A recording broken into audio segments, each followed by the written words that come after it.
Like many other West African countries, Burkina Faso has difficulty meeting its electricity needs. In the rural areas, less than 5% of the population is connected to the grid. Schools and medical centers are especially hard hit. In 2017, a European Union policy report highlighted decentralization and a more sustainable energy mix as possible solutions. And now, things in Burkina Faso seem to be moving in that direction.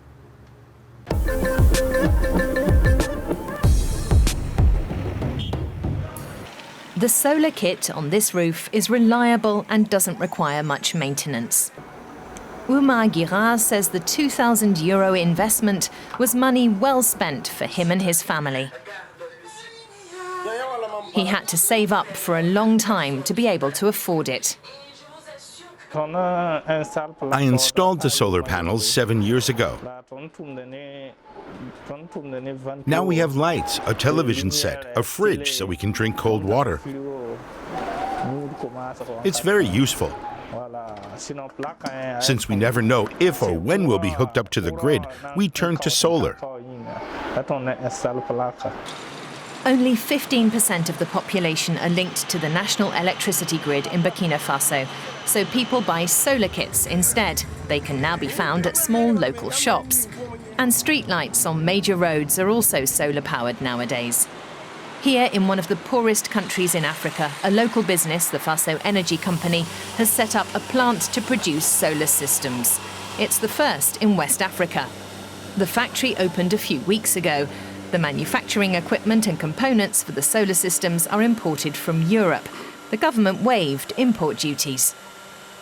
The production equipment is the very latest.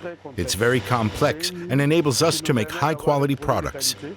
The panels we make are basically the same as models that have been certified in Germany. Much of the manufacturing process is automated.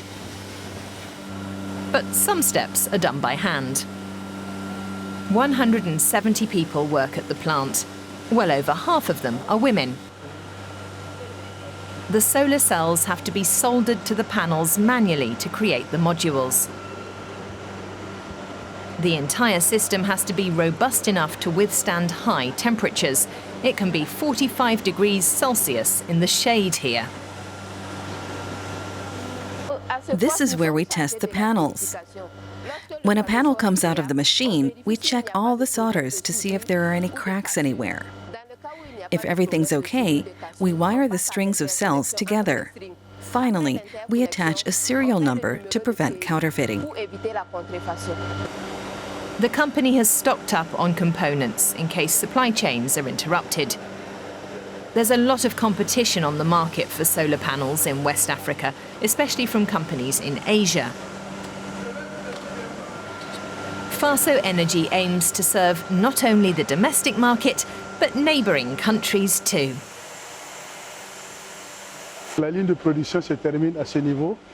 The production line ends here. This is where we store the finished products, classed by output. We produce 200 panels a day, the equivalent of 30 to 80 megawatts annually.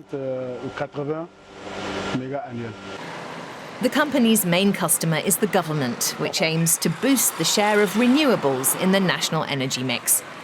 It wants to reduce electricity imports and cut down on the use of diesel generators too, to reduce costs and minimise pollution. The Energy Ministry launched the Backup Solaire program, and our agency is implementing it.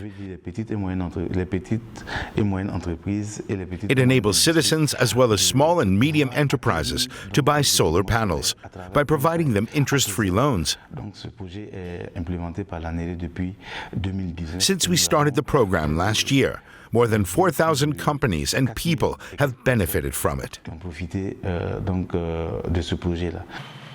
As it shifts from generating electricity with fossil fuels, the government is promoting solar with renewed vigour. It's planning to build 16 large solar farms over the next 2 years to provide green energy to entire city neighbourhoods.